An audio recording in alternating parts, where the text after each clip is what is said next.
The mess hall at Naval Base Coronado buzzed with its usual afternoon energy as Marines and SEALs grabbed their lunch trays and found their designated spots. The unofficial segregation was as clear as the California sun streaming through the windows. Marines clustered on the left side, SEALs dominated the right, and the few Navy personnel scattered throughout like neutral observers in an unspoken territorial dispute. Staff Sergeant Marcus "Tank" Rodriguez commanded attention wherever he went. At 6'4" and weighing close to 250 pounds of pure muscle, he had earned his nickname through sheer physical presence and an attitude that matched his imposing frame. Tank had been stationed at Coronado for 3 years, long enough to establish himself as the alpha among the Marine contingent assigned to the base. His crew of loyal followers, Corporals Jimmy "Bones" Martinez, Rick "Snake" Thompson, and Lance Corporal Danny "Diesel" Murphy, formed a tight circle around him as he surveyed the dining area like a predator scanning for prey. Tank's reputation preceded him wherever he went. Stories of bar fights in nearby Imperial Beach, confrontations with local law enforcement that somehow never stuck, and his particular talent for making life miserable for anyone he deemed unworthy had become base legend. He took special pleasure in targeting the younger Marines, the ones fresh out of boot camp who still believed in honor and brotherhood above the harsh realities of military hierarchy. But his favorite targets were always the same: anyone associated with the SEAL teams. The rivalry between Marines and SEALs was nothing new, but Tank had elevated it to a personal crusade. In his mind, the Special Operations Forces received too much credit, too much attention, and definitely too much respect for what he saw as glorified swimming lessons and publicity stunts. Real warriors, Tank believed, were made in the trenches with the Corps, not in some fancy training program that attracted Hollywood wannabes and adrenaline junkies. "Look at these pretty boys," Tank muttered to his crew as they loaded their trays with the day's offerings of mystery meat and overcooked vegetables, sitting over there like they owned the place. Bet half of them couldn't handle a real deployment. Bones snickered and adjusted his glasses. The nickname was ironic, considering he was the smallest of Tank's group, but his loyalty to the staff sergeant was absolute. "Remember that new SEAL candidate who came through last month? Crying to his mommy after just 1 week of your special welcome." The memory brought a cruel smile to Tank's face. He had made it his mission to break that particular candidate, using every psychological trick and physical intimidation tactic in his considerable arsenal. The young man had eventually requested a transfer, citing personality conflicts with base personnel. Tank considered it one of his greatest victories. Snake, whose real name was Rick, but whose ability to slither out of trouble had earned him his moniker, nodded toward the SEAL section. "Speaking of new blood, heard there's fresh meat coming in today. Some hot-shot transfer from the East Coast." Tank's eyes lit up with predatory interest. Fresh targets were always the most fun. They hadn't yet learned the unwritten rules of his domain, hadn't figured out how to avoid his attention or navigate around his explosive temper. Breaking in newcomers had become something of an art form for him, a way to establish dominance while entertaining his followers. Is that so? Tank's voice carried the dangerous undertone that his crew had learned to recognize. It meant someone was about to have a very bad day. "What do we know about this fresh meat?" Diesel, whose massive frame rivaled Tank's own, leaned in conspiratorially. Despite his intimidating appearance, Diesel was perhaps the most eager to please of Tank's followers, always hungry for approval from the man he saw as his mentor and ticket to advancement. "Word is he's some kind of specialist. Came with commendations and everything. Real quiet type, keeps to himself." "They all keep to themselves until reality hits," Tank replied, cracking his knuckles in a gesture that had become his signature intimidation move. "Then we see what they're really made of." The mess hall routine continued around them, but Tank's attention was now focused entirely on the entrance. He had developed an almost supernatural ability to spot newcomers. Something in their posture, the way they surveyed their new environment, the careful observation that marked someone still learning the social landscape. It was a skill that had served him well in his campaign of psychological warfare against anyone he deemed worthy of his attention. As if summoned by his thoughts, a figure appeared in the doorway. The man was of average height, maybe 5'10", with a lean but obviously fit build visible even beneath his standard-issue uniform. His dark hair was regulation cut, and his movements carried the fluid confidence of someone comfortable in his own skin. What caught Tank's attention immediately was the complete absence of the nervous energy that usually marked newcomers. This man wasn't scanning the room for threats or allies. He was simply present, alert but relaxed, like someone who had learned to be comfortable anywhere. "That's gotta be him," Snake whispered, following Tank's gaze. The newcomer moved through the serving line with efficient movements, accepting his meal without complaint or conversation with the mess personnel. Tank noted the way he carried himself. There was something different about this one. Most transfers, especially those coming into a SEAL team environment, carried themselves with either nervous energy or overcompensated bravado. This man seemed to possess a quiet confidence that immediately irritated Tank. "Look at him," Tank growled, his voice carrying just loud enough for his crew to hear. "Already thinking he's special. Probably expects us to roll out the red carpet."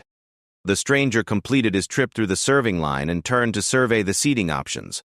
His gaze swept across the room methodically, taking in the various groups and social dynamics with the assessment of someone trained to read environments quickly. When his eyes briefly met Tank's, there was no challenge, no acknowledgement of the obvious hostility.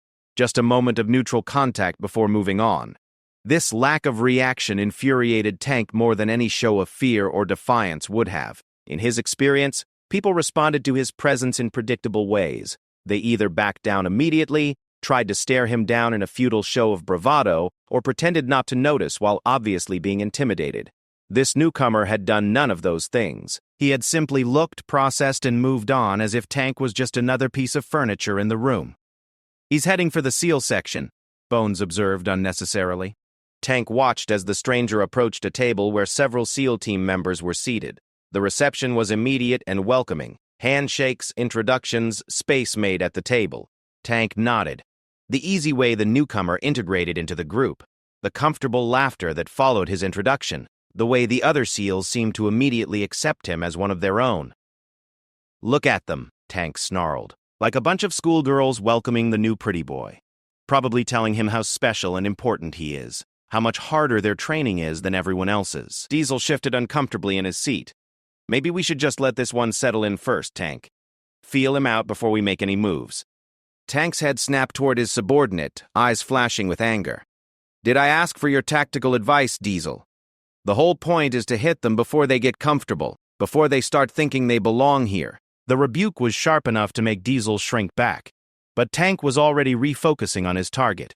He had built his reputation on being proactive, on establishing dominance before opposition could organize. Waiting was for the weak, for people who lacked the confidence to take immediate action. From across the mess hall, Tank continued his observation. The newcomer was engaged in what appeared to be casual conversation with his new teammates. But Tank noticed he maintained an awareness of his surroundings that suggested training beyond the standard military awareness protocols. Twice, the man's gaze swept the room in patterns that Tank recognized as tactical assessment, not paranoid checking, but the kind of environmental monitoring taught in advanced security and protection courses. "This one thinks he's smart," Tank muttered. "Thinks he can read the room and avoid trouble. We'll see how smart he really is." Snake leaned forward eagerly. "What's the plan, Tank? The usual welcome committee?" Tank's usual approach involved a carefully orchestrated campaign of escalating harassment. It would begin with subtle provocations, bumping into the target accidentally, making loud comments about SEAL team competence within earshot, creating situations where the newcomer would be forced to either back down or escalate. Most people chose to back down, which provided Tank with the psychological victory he craved. Those few who chose to escalate usually found themselves outmatched by Tank's combination of size, aggression, and backup crew. But something about this particular target suggested a different approach might be needed. The man's composure, his apparent comfort level, and the immediate acceptance from his teammates indicated someone with more experience and confidence than Tank's usual victims. This would require something more direct, more immediate. "We're going to skip the preliminaries," Tank announced, his voice carrying the authority that his crew had learned to obey without question. "Sometimes you need to establish dominance immediately. Make it clear who runs things around here." Bones looked uncertain. "You mean like, right now? In front of everyone?" Tank's smile was predatory. "Especially in front of everyone. Public humiliation is the most effective kind. When you break someone in front of their new friends, they never recover from it. Sets the tone for everyone else, too. The logic was sound from Tank's perspective.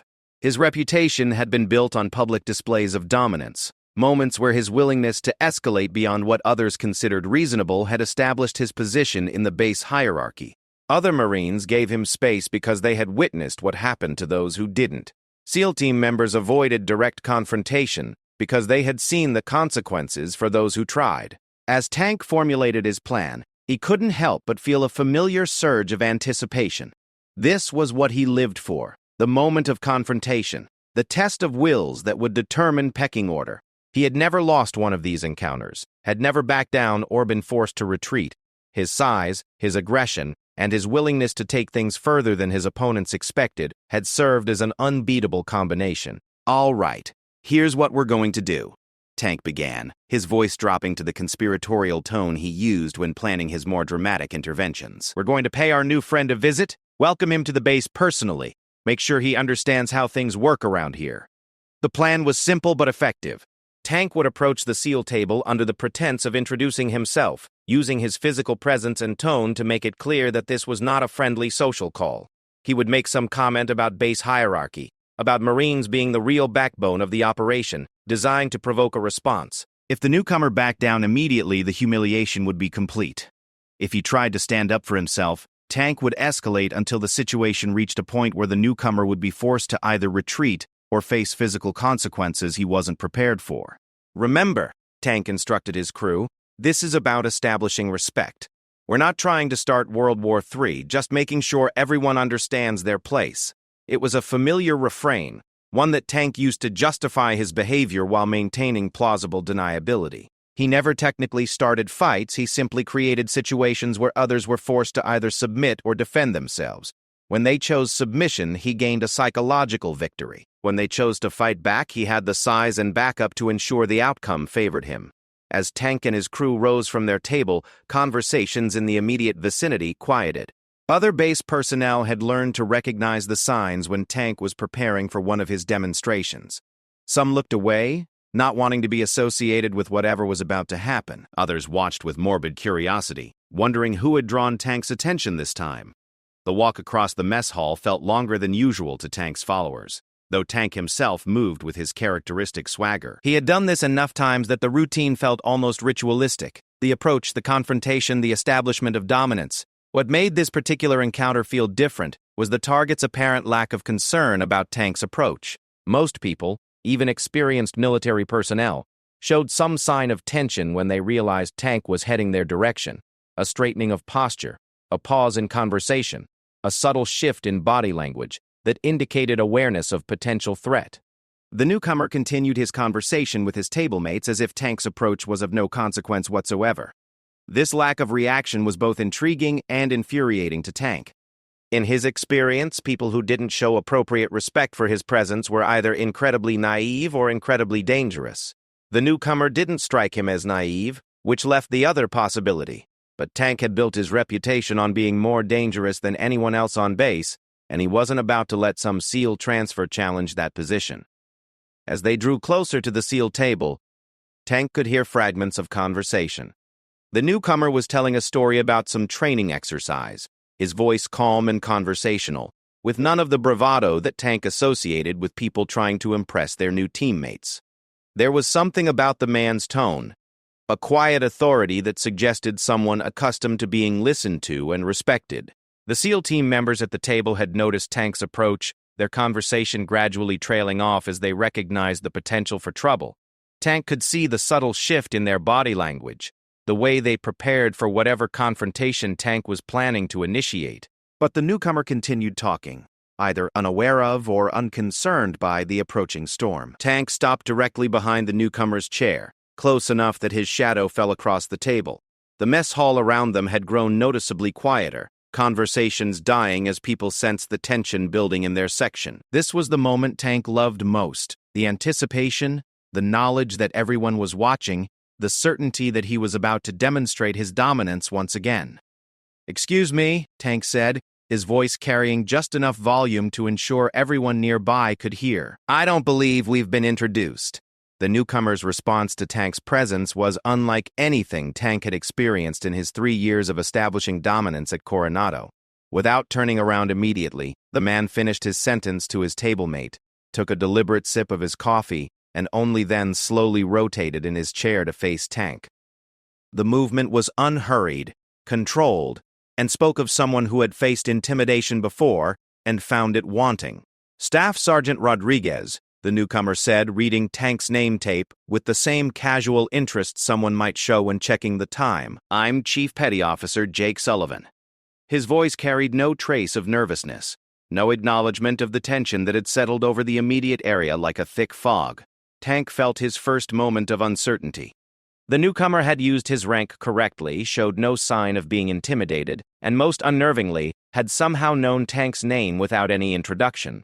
This suggested either exceptional preparation or connections that Tank hadn't anticipated. But he had committed to this course of action in front of his crew in much of the mess hall, and backing down now would destroy the reputation he had spent 3 years building. That's right, Tank replied, allowing his voice to carry the edge that usually made people nervous. I make it a point to personally welcome all new SEAL team members to our base.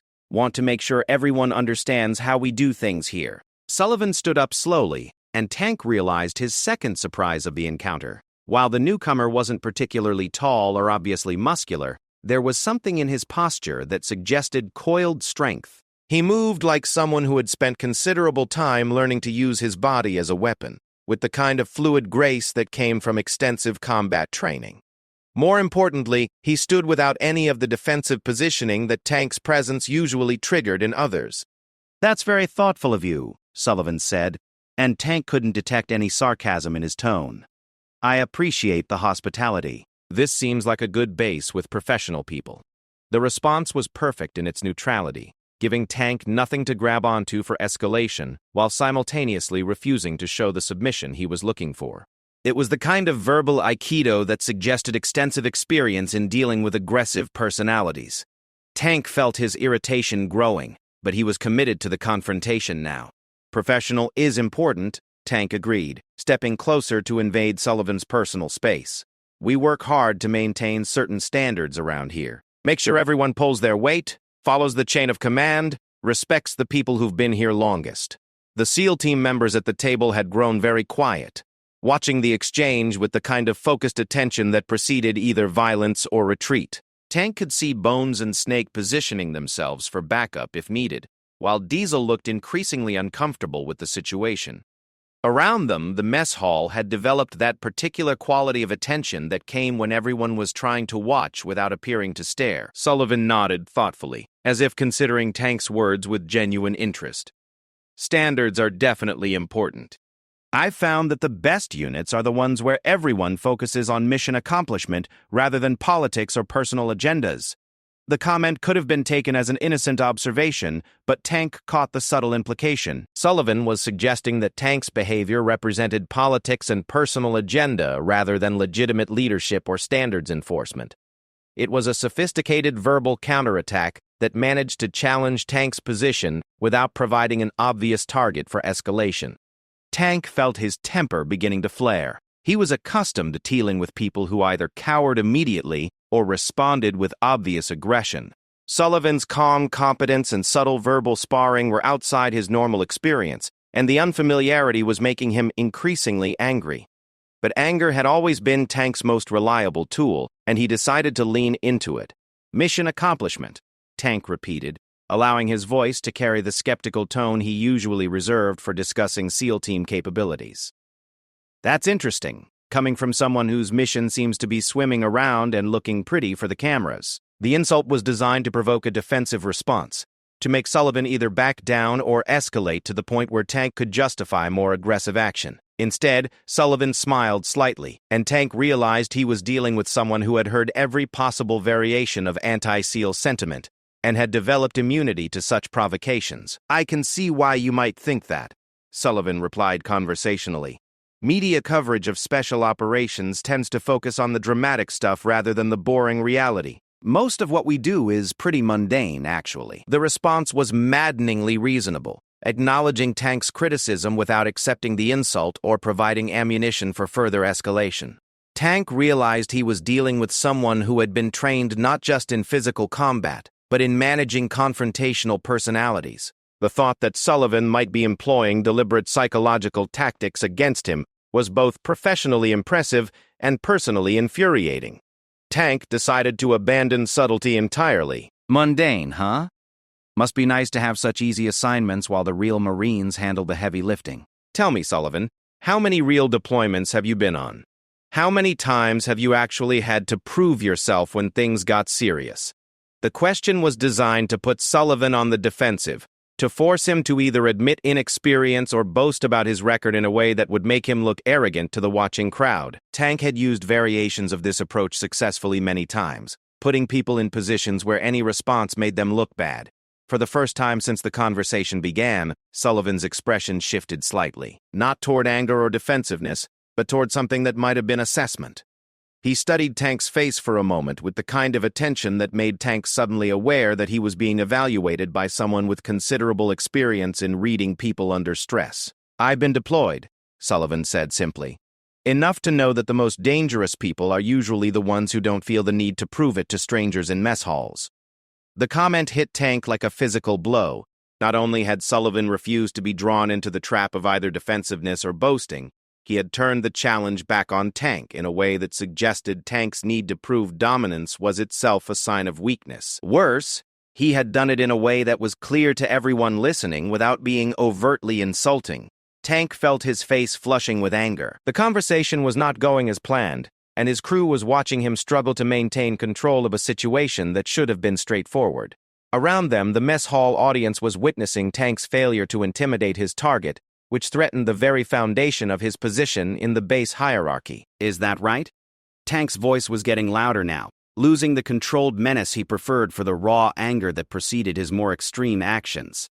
Maybe you think you're too good for the kind of proving that happens around here. Maybe you think your special training makes you untouchable.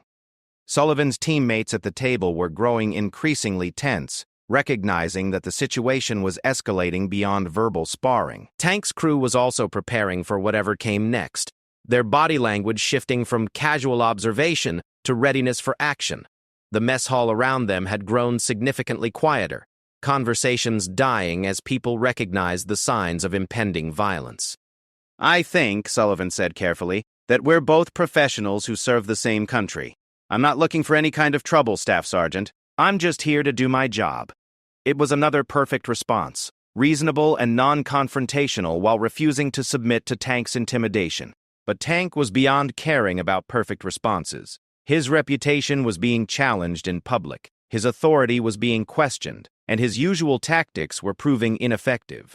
In his experience, when verbal intimidation failed, physical intimidation usually succeeded. Tank moved another step closer, now well within Sullivan's personal space, using his size advantage to loom over the shorter man.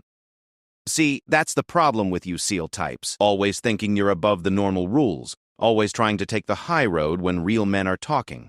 The escalation was obvious to everyone in the mess hall.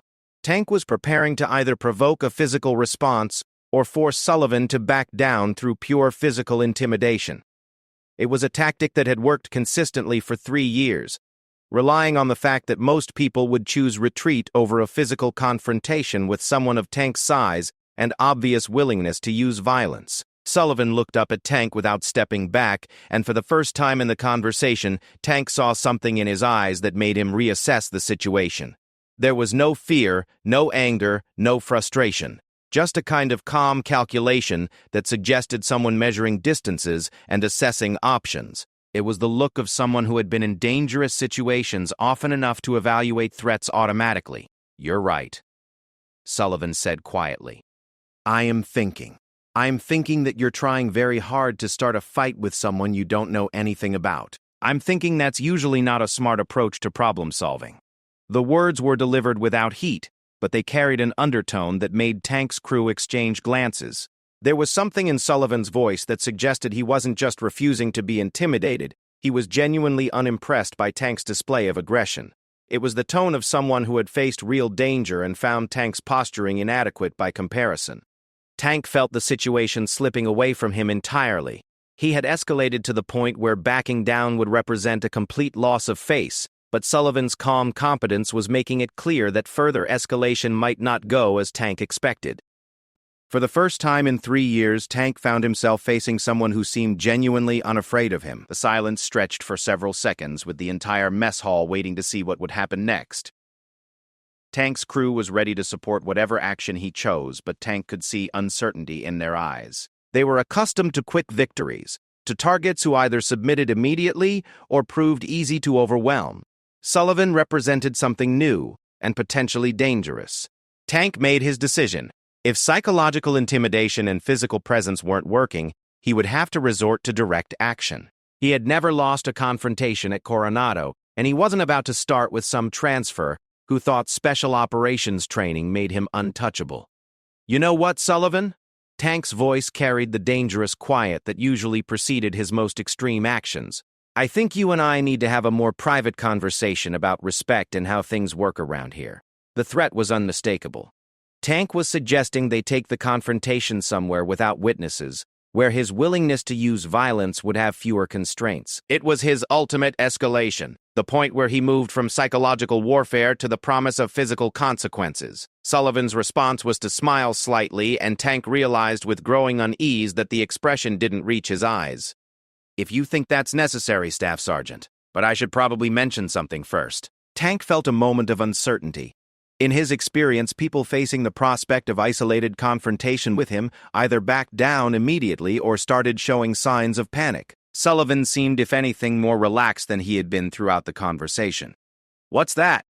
Tank demanded. Sullivan's voice remained conversational, but somehow managed to carry to everyone in the immediate area. "I should probably mention that I just transferred here from DEF GRU after 6 years with the teams, including 4 combat deployments and specialized training in close-quarters combat and personnel protection.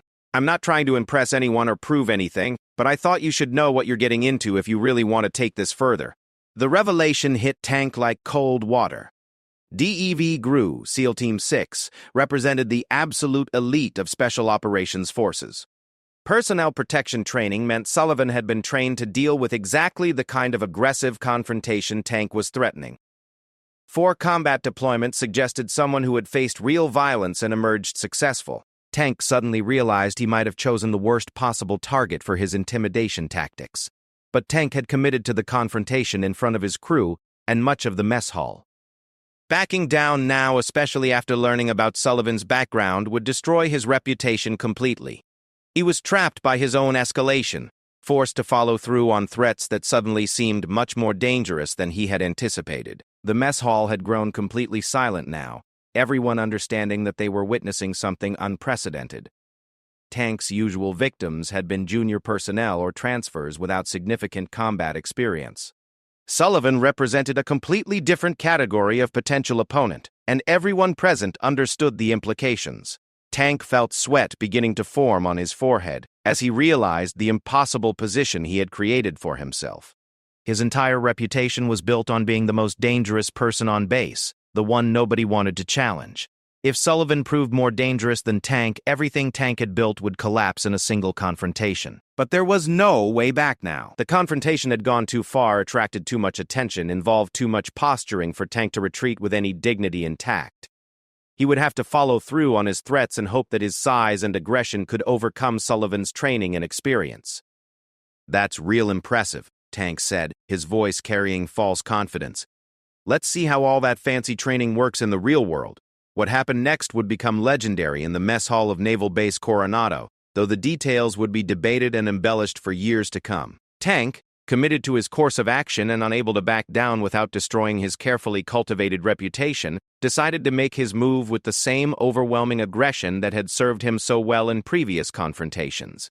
Tank's plan was simple and had proven effective countless times before. He would grab Sullivan by the shirt, use his size advantage to physically intimidate him, and force a submission that would re-establish Tank's dominance in front of the entire mess hall. The physical contact would cross the line from verbal confrontation to assault, but Tank had calculated that Sullivan would be too concerned about his new posting to file any formal complaints. What Tank hadn't calculated was the speed and precision with which Sullivan would respond to physical aggression. Tank reached out to grab Sullivan's shirt with his right hand, intending to pull the smaller man forward and off balance while simultaneously invading his personal space to an intolerable degree. It was a move Tank had used successfully many times, relying on surprise, size, and the shock of sudden physical contact to overwhelm his target before they could respond effectively. Sullivan's reaction was immediate and devastating. Instead of backing away or trying to break free from Tank's grip, Sullivan stepped forward into Tank's reach, simultaneously bringing his left hand up to control Tank's grabbing arm, while his right hand shot forward in a precise strike to Tank's solar plexus. The movement was so fluid and fast that most observers initially missed what had happened. Tank felt the air explode from his lungs as Sullivan's strike landed with surgical precision. The blow wasn't delivered with obvious force or dramatic flair, but with the kind of technical accuracy that came from extensive training in human anatomy and pressure points. Tank found himself suddenly unable to breathe, his diaphragm spasming as his body fought to process what had just happened. But Sullivan wasn't finished. As Tank doubled over slightly, gasping for air, Sullivan maintained control of Tank's right arm while simultaneously stepping to Tank's side. In one smooth motion that took less than 3 seconds, Sullivan had Tank's arm hyperextended and twisted at an angle that sent shooting pain through Tank's shoulder and elbow. The position was a classic joint lock that gave Sullivan complete control over Tank's movement while causing increasing pain with any attempt to resist. "I really don't want to hurt you," Sullivan said quietly, his voice calm and conversational despite the fact that he had just neutralized someone nearly 100 pounds heavier than himself. "But I need you to take a step back and think about what you're doing here." The mess hall erupted in shocked silence. In the space of perhaps 5 seconds, Tank had gone from intimidating aggressor to controlled victim, and the transition had been so smooth and professional that many witnesses were still processing what they had seen. Tank's crew stood frozen, uncertain whether to intervene or retreat, while the SEAL team members at Sullivan's table watched with expressions of professional appreciation. Tank tried to pull free from Sullivan's grip and immediately discovered that any movement in any direction only increased the pressure on his joints. The pain was immediate and intense, radiating from his twisted arm through his shoulder and into his neck. He had never experienced anything like it. The complete control that someone else had over his body through precise application of leverage and anatomical knowledge.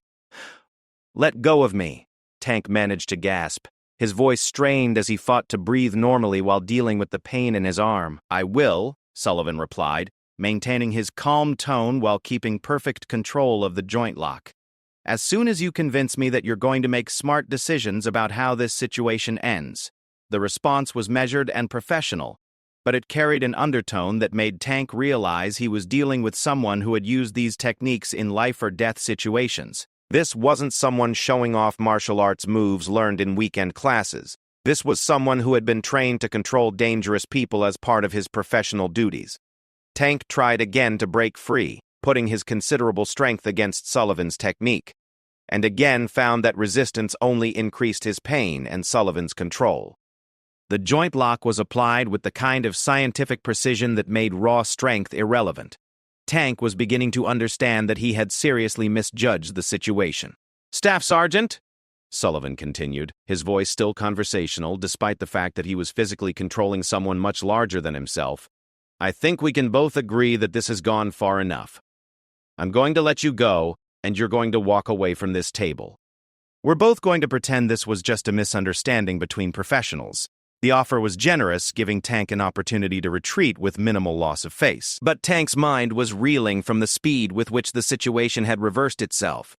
3 minutes earlier, he had been the dominant figure in the confrontation, intimidating a newcomer in front of his crew and much of the mess hall. Now he was being controlled and offered mercy by the same person he had intended to humiliate. Tank's crew was watching the scene with expressions of shock and uncertainty. Bones had taken a half step forward as if to intervene, but something in Sullivan's posture or expression had convinced him to stop. Snake looked like he was considering retreat entirely, while Diesel seemed frozen by the complete reversal of expectations. The mess hall audience was equally stunned. Tank's reputation had been built on public displays of dominance, moments where his willingness to escalate beyond normal boundaries had established his position in the base hierarchy. Now that same public arena was witnessing his complete neutralization by someone who appeared to be exerting minimal effort. "You're making a mistake," Tank managed to say, though his voice lacked the authority and menace he usually commanded. "You don't know who you're messing with."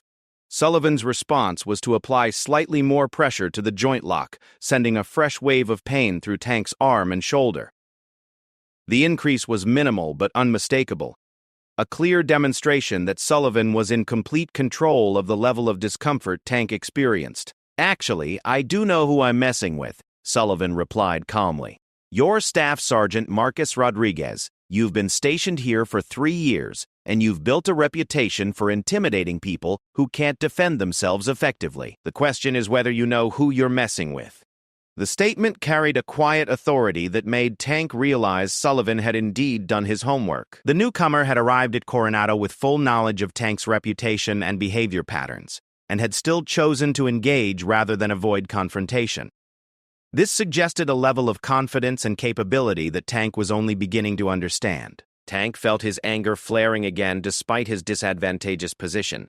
The suggestion that he only picked on weak targets was accurate but infuriating, especially coming from someone who was currently demonstrating exactly how outmatched Tank was against a truly skilled opponent. "Let me go and we'll finish this properly," Tank said, trying to inject threat into his voice despite his compromised position.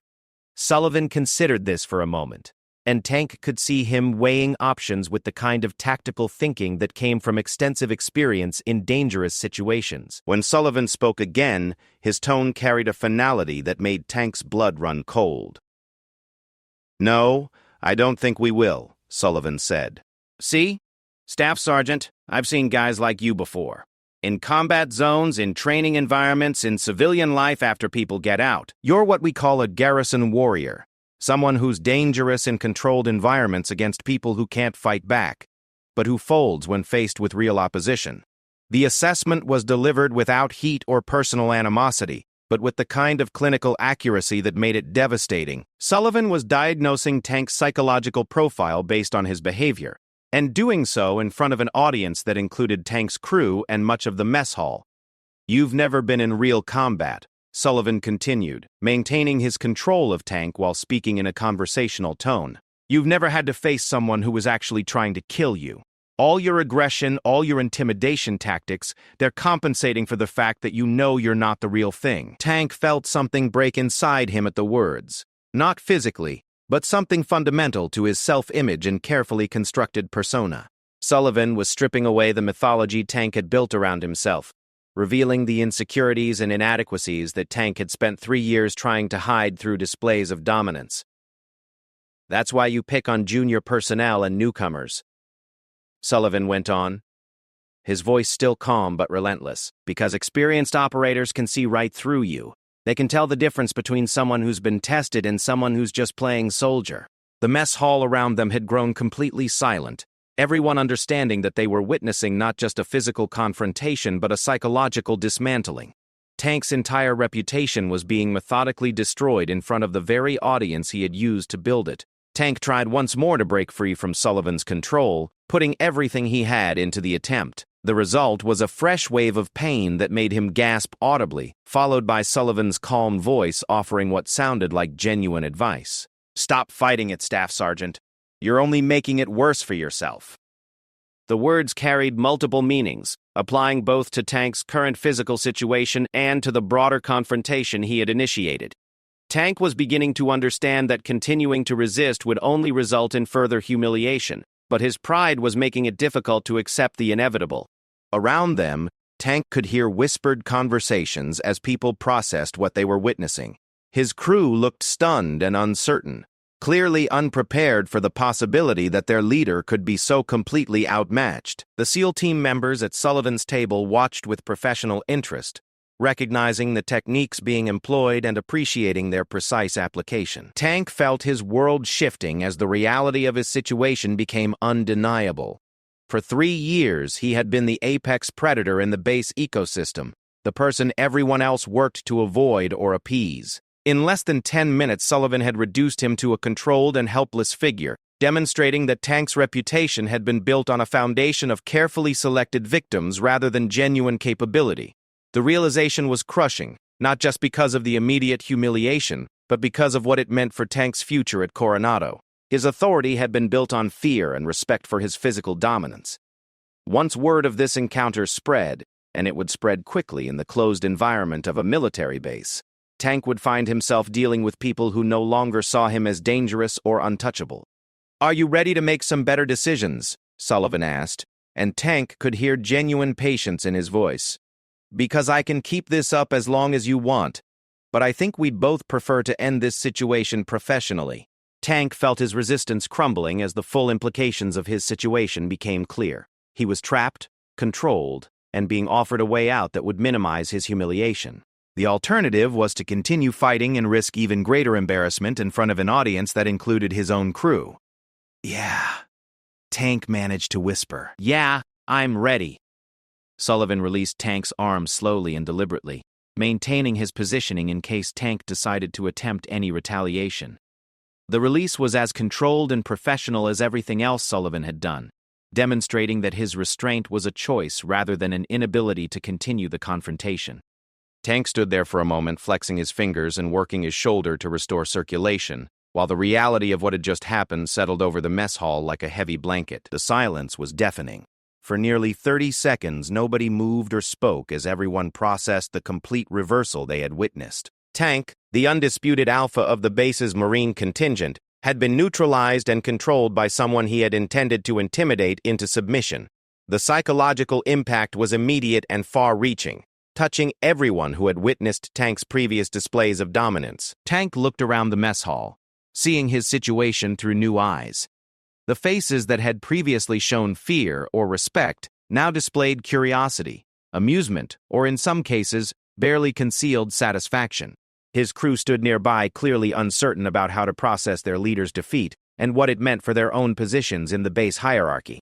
"Staff Sergeant," Sullivan said quietly, his voice carrying just far enough for Tank to hear but not loud enough to further humiliate him in front of the watching crowd. "I meant what I said about ending this professionally.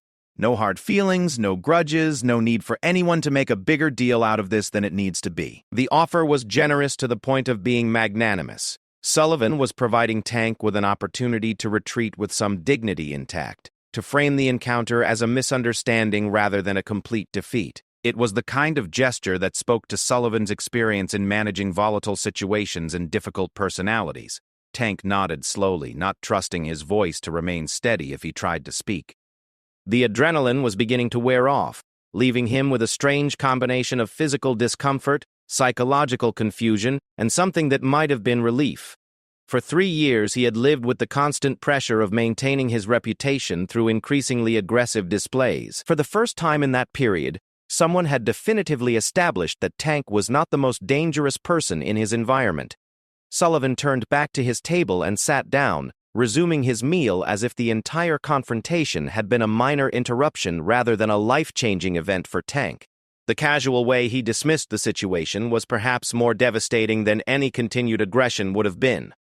Sullivan had neutralized Tank, made his point, and moved on without apparent concern about retaliation or ongoing conflict. Tank's crew approached him cautiously, uncertain about how to process what they had witnessed. Bones was the first to speak, his voice uncertain and subdued. "Tank, you okay? Want us to do anything about this?" Tank looked at his followers and realized that the question revealed the extent of his changed circumstances. Bones was asking permission to act rather than automatically assuming Tank would want retaliation. The shift from confident followers to uncertain subordinates was immediate and obvious. "No," Tank said quietly. "We're done here." The words carried multiple meanings. They were done with this particular confrontation, done with Sullivan as a target, and perhaps done with the entire approach that had brought them to this point. Tank was beginning to understand that continuing his campaign of intimidation would now require facing the possibility of encountering other people like Sullivan, people who could neutralize his aggression and expose his limitations. Snake and Diesel exchanged glances, both clearly struggling to reconcile what they had witnessed with their understanding of Tank's invincibility. Tank could see the doubt in their eyes, the questions about whether their loyalty to him was still warranted or wise. The foundation of his crew's allegiance had been their belief in his dominance and their faith in his protection. Both had been severely damaged in the space of 10 minutes.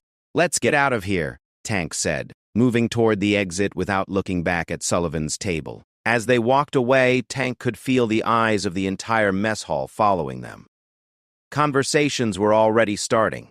Quiet discussions about what people had witnessed and what it meant for the base's social dynamics. Tank knew that within hours, everyone at Coronado would know about his encounter with Sullivan, and the story would only grow in the telling. Outside the mess hall, Tank's crew gathered around him with expressions of confusion and concern. The hierarchy that had seemed so solid and permanent just hours earlier was suddenly uncertain, and everyone was looking for guidance about how to proceed. "What the hell just happened in there?" Diesel asked, his voice carrying a mixture of disbelief and worry. Tank considered the question for a long moment. What had happened was that his entire understanding of himself and his place in the military hierarchy had been challenged and found wanting. What had happened was that he had encountered someone who possessed the kind of real capabilities that Tank had only pretended to have. What had happened was that 3 years of carefully constructed reputation had been dismantled by someone who made Tank's intimidation tactics look like amateur theater. "I picked the wrong fight," Tank said finally. "That's all. Sometimes it happens." But even as he said the words, Tank knew they were inadequate. This hadn't been a case of bad timing or unfortunate circumstances. This had been a fundamental miscalculation based on Tank's overestimation of his own capabilities and his underestimation of potential opposition. Bones looked around nervously, as if expecting other base personnel to be watching them. "So what do we do now? Do we just let this slide? People are going to be talking about this for weeks." Tank felt a flash of his old anger at the suggestion that his reputation mattered more than the reality of what he had experienced. For 3 years, he had been focused on what people thought and said about him, building an image that had just been proven to be largely fictitious. The idea of continuing to live in service to that image suddenly seemed exhausting and pointless. "People can talk," Tank said. "Maybe it's time we focused on doing our actual jobs instead of playing games in the mess hall." The statement represented a fundamental shift in Tank's thinking, though he wasn't fully aware of it yet. For the first time in years, he was considering the possibility that his energy might be better spent on legitimate military duties rather than maintaining social dominance through intimidation. Snake seemed unconvinced by this new approach. "Tank, if word gets around that we backed down from some SEAL transfer, people are going to think they can walk all over us. We've got to do something to show we're still not people to mess with." Tank looked at Snake and realized that his follower was trapped in the same thinking that had led Tank to his current situation. Snake's identity, like Tank's had been, was built around being feared and respected through displays of aggression.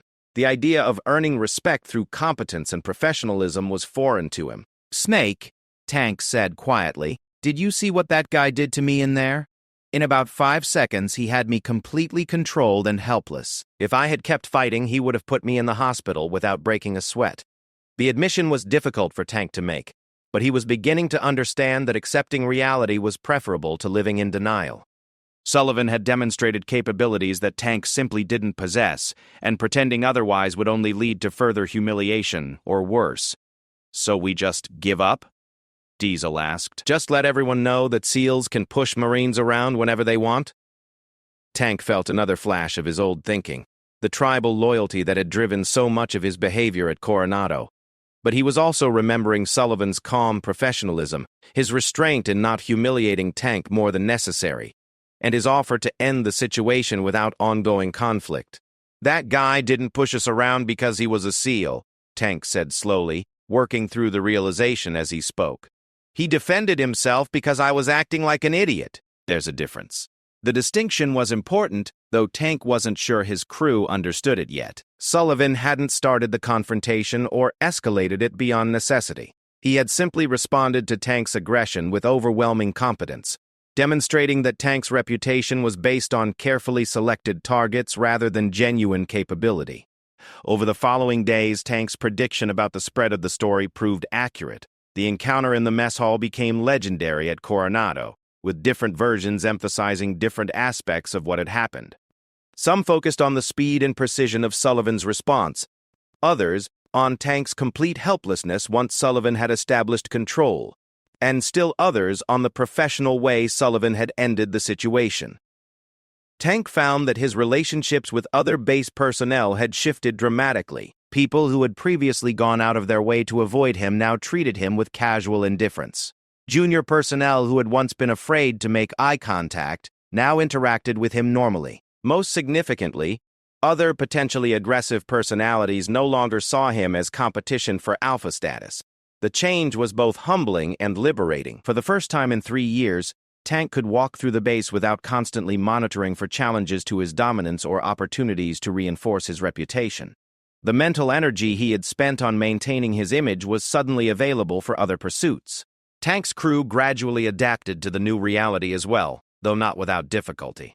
Bones and Diesel eventually found ways to interact with other base personnel that didn't rely on intimidation or implied threats. Snake proved less adaptable and eventually requested a transfer to a different base, apparently unable to function in an environment where his reputation no longer provided social advantages. Sullivan, for his part, integrated seamlessly into the SEAL team environment and base community. He treated Tank with the same professional courtesy he showed everyone else, never mentioning their encounter or behaving as if he considered Tank a defeated enemy. The lack of ongoing animosity was perhaps the most professional aspect of his entire handling of the situation.